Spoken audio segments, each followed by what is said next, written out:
Hello everyone, I'm Meteorologist Charlie Neese and welcome to Hotspot Weather. It is the 14th of July on this Monday, 2025. And here on Hotspot Weather, we just take a look at a couple of the weather hotspots over the next few days and focus in on those areas and also take a general look at the weather forecast across the country. And we do have a couple of weather hotspots. And look, I know there are a lot of channels here on YouTube you could be visiting and spending your time. I appreciate you spending some time right here with me on Hotspot Weather. Let's take a look at the weather hotspots we'll be focusing on. First of all, a chance of severe weather across the nation's midsection up into the upper plains and the east side of the Rockies. And we'll see that on this Monday, the 14th, and again on Tuesday, the 15th.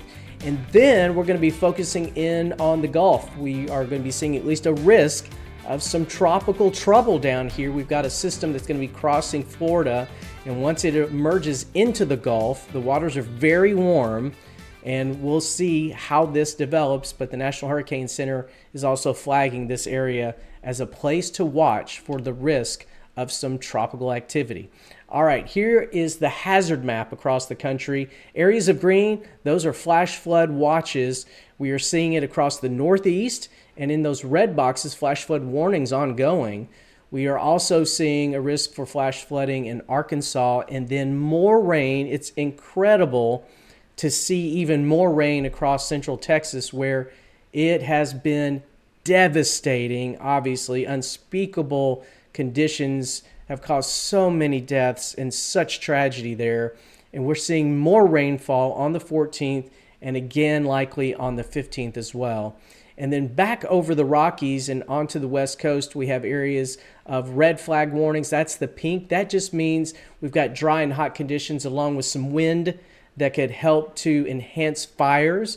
So there's a high fire risk. And we also have areas that are seeing very, very warm conditions with heat advisories in effect.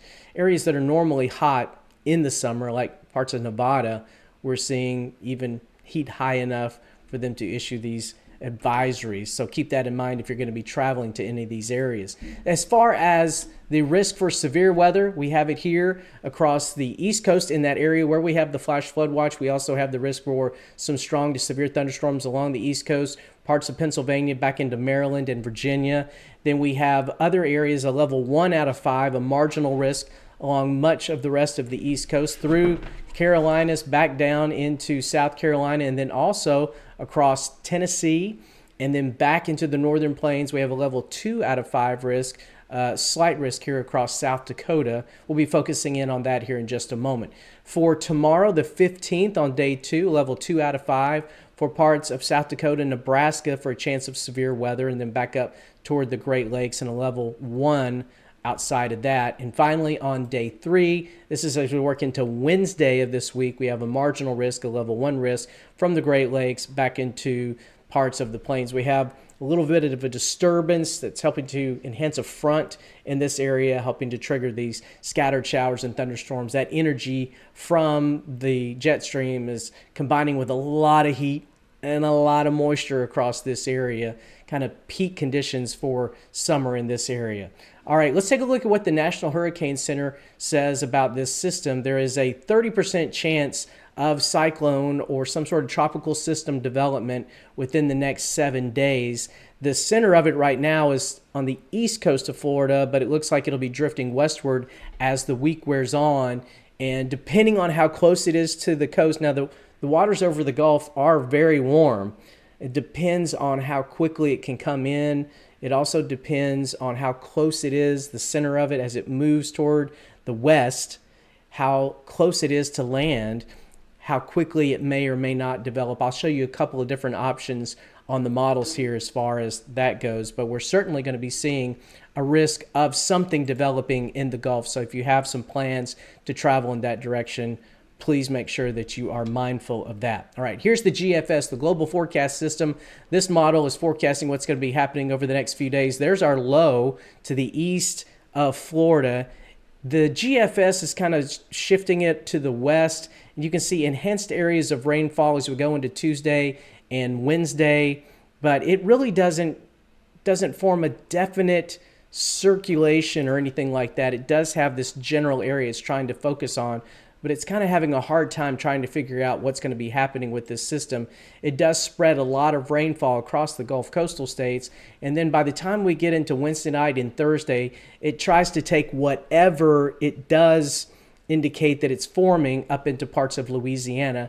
I'm going to take a look at a different model here in just a moment. So that's your situation along the Gulf. Let me push this back into time and focus back on what's happening across the Northeast and also what's happening across the Central Plains. So there's your area of thunderstorms as we go into Monday evening from New Jersey back into Pennsylvania, back into parts of Maryland. We'll be focusing more on that in just a moment. And then here are your thunderstorms that develop across the northern plains and then stretching back up toward the Great Lakes. That is with that front that's being enhanced by some jet stream energy with thunderstorms really firing off here. This is as we go into Tuesday. So we have one round on Monday, the 14th, another round a little farther to the south and east on Tuesday, the 15th.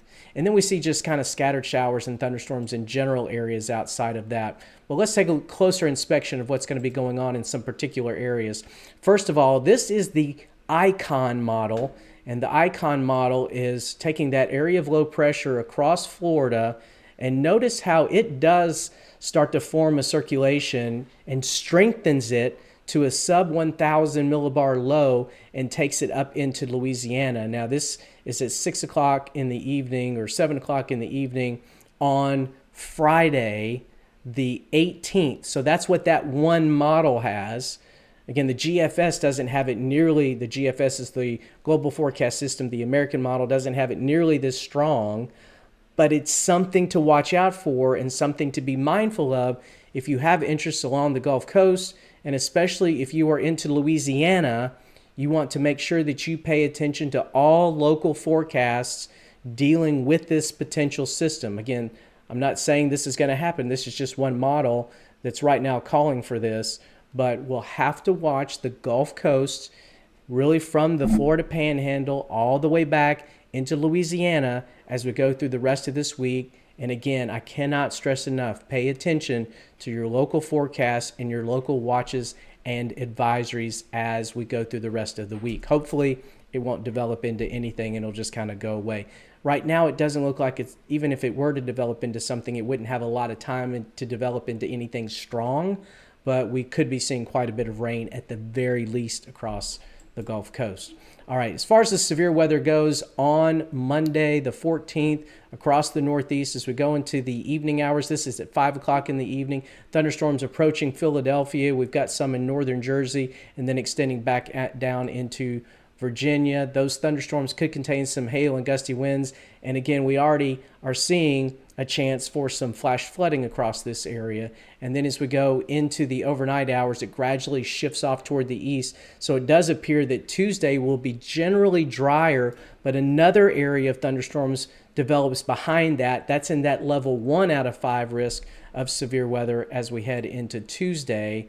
And then those will weaken as they move off toward the east. But any of these thunderstorms could contain some gusty winds, and hail also could contain quite a bit of lightning and some heavy downpours as the atmosphere is loaded with moisture in this area. All right, as we go into Monday, your chances of severe weather here across South Dakota with these thunderstorms firing. This is at 11 o'clock in the evening. So they start in the evening between about 5 and 6 o'clock, really get going as we go through the evening hours. And then as we head into the overnight hours as well, they fortunately start to weaken a little bit. Then as we head into Tuesday, we see these thunderstorms right along the U.S.-Canadian border, but we see more thunderstorms developing during the afternoon and evening a little farther south. And this is in that area coincident with the risk of severe weather on Tuesday across parts of South Dakota back into Nebraska. This is at 6 o'clock in the evening where we're seeing some of the biggest thunderstorms get going. So this will be evening into the night event, and then more waves of thunderstorms. Also could see some locally heavy downpours creating some localized flooding in these areas as well. Finally, let's take a look at what's going to be happening in parts of Texas. Now, the models have had a very hard time with this system. This was a remnant of a tropical system that just stalled over Texas. And we've seen the rains across central Texas develop over and over and over. So as we go into the evening of Monday the 14th, we still have more rain right in some of those areas that have been hit so hard already. The models are trying, this is the HRRR, the high resolution rapid refresh model.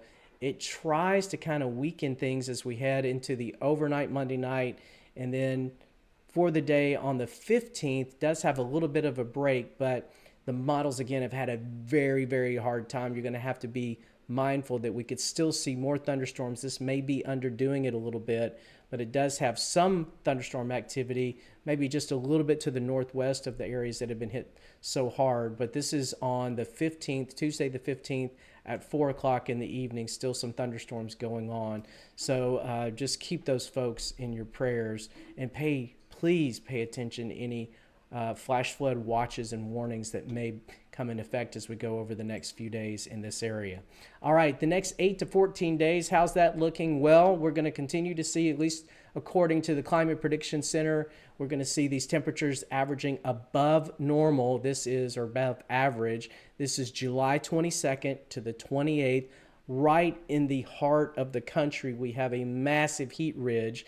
This will likely also start to bring some drier weather in as we head through the next few days across this area that's been so wet for the end of the spring into the first part of the summer. So hopefully by the time we get into the last week of July, we're going to start to see a little bit of a break. And precipitation, we start to see the above, we've seen these above average areas across much of the country, but by the time we get into the 22nd into the 28th, below chances of rainfall from Texas back into the Rockies.